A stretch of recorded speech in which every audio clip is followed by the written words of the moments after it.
பிளாசி முதல் செங்கோட்டை வரை உரை ஓவியம்.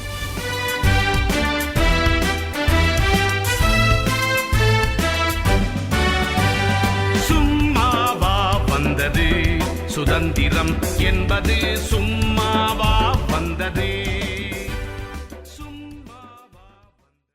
சுவாமிகளை கைது செய்தால் பிரிட்டிஷ்காரர்களை சும்மா விட மாட்டோம் என்று சுவாமிகளின் சீடர்கள் சொல்லியிருந்தார்கள். ஆனால் அதையும் மீறி ஆங்கிலேயர்கள் அவரை கைது செய்து கோவைக்கு அழைத்துச் சென்றார்கள் என்று சொன்னீர்கள். அதன் பிறகு என்ன ஆனது தாயே? என்ன ஆனது? சுவாமிகளின் சீடர்களும் பக்தர்களும் கோவையில் திரண்டு பெரும் ஆர்ப்பாட்டத்தில் ஈடுபட்டார்கள்.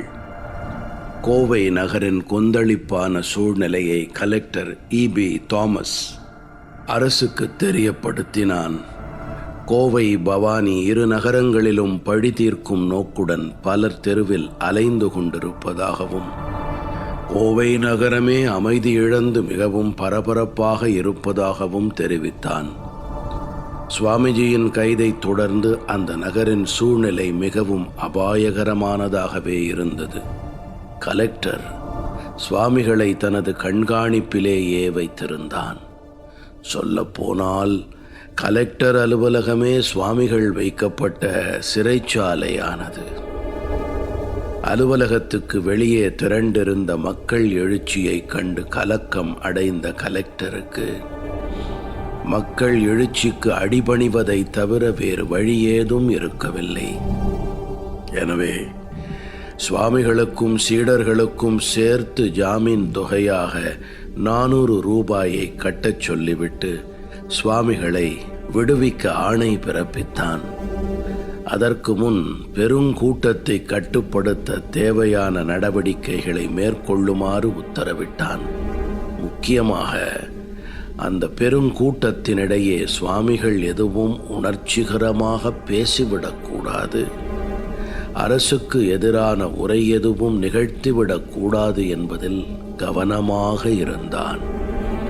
மக்களின் எழுச்சியால் உண்மையிலேயே பயந்து போயிருந்த கலெக்டர் தன் அலுவலக உயர் அதிகாரிகளுக்கும் ஊழியர்களுக்கும் தைரியமூட்டும் விதமாக பேசினான். நான் சுவாமிஜியின் மீதே என் பார்வையை வைத்திருக்கிறேன். இந்த முன்னெச்சரிக்கை நடவடிக்கைகளே போதுமானது. ஒருவேளை நிலைமை கட்டுக்கடங்காமல் போனால் அவரை மீண்டும் கைது செய்து அவருக்கு சொந்தமான பவானி, சேலத்தில் உள்ள நிலப்புலன்களை பறிமுதல் செய்ய பரிந்துரைப்பேன் என்றான். பெரிய அளவில் வெற்றியை பெற இயலாவிட்டாலும் முல்பாகல் மடத்தின் சுவாமிகள் ஏற்படுத்திய தேசபக்த நடவடிக்கைகளும் சுதந்திர கனலை ஏற்படுத்திய உணர்ச்சியூட்டும் செயல்களும் கொங்கு பகுதியில் பெரும் தாக்கத்தை ஏற்படுத்தியது. அது வெகு காலம் வரை நீடித்தது. பிரிட்டிஷாரின் அறிக்கைகளில் முல்பாகல் மடத்தின் சுவாமிகளை புரட்சியாளர் பட்டியலில் இடம்பெறச் செய்தார்கள்.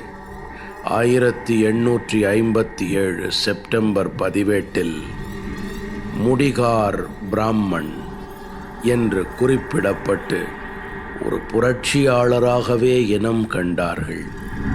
கலெக்டரால் கைது செய்யப்பட்டு கண்காணிப்பில் வைக்கப்பட்டவர்கள் என ஷேக் அப்துல்லா, முட்டிகார் பிராமன், லக்ஷ்மண் ராவ் என்ற லிம்பாஜி ராவ், பாலக்தாஸ் ஆகியோர் குறிப்பிடப்பட்டார்கள்.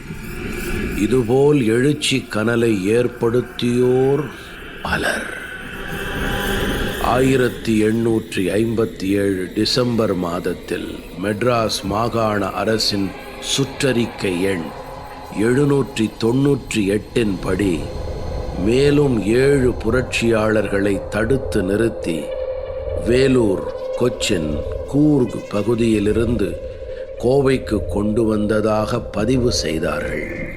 அதே நேரத்தில் தமிழகத்தின் மற்ற பகுதிகளில், முக்கியமாக கடற்கரையோர பகுதிகளில் இராணுவ படையினரிடமும் மக்கள் மத்தியிலும் கலவரச் சூழ்நிலை கொதிநிலை குறையாமல் பரவியிருந்தது.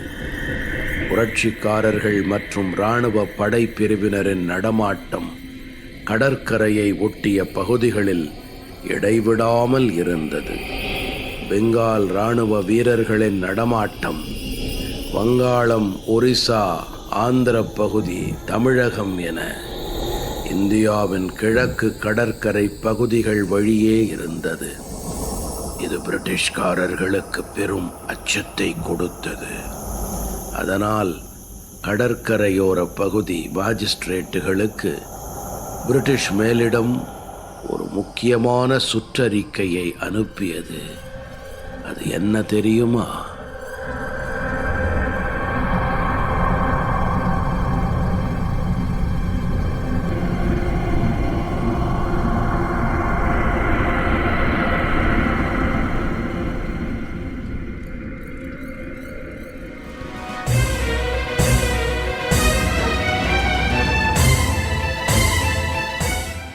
பிளாசி முதல் செங்கோட்டை வரை உரை ஓவியம் கேட்டீர்கள்.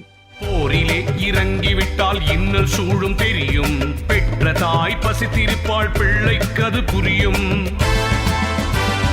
அன்னையர்க்கு அன்னையார பாரதியின் துயர் துடைக்க தன்னை தானே அழித்துக் கொண்டோர் எத்தனையோ எத்தனை. படைப்பு சென்னை வானொலி நிலையம்.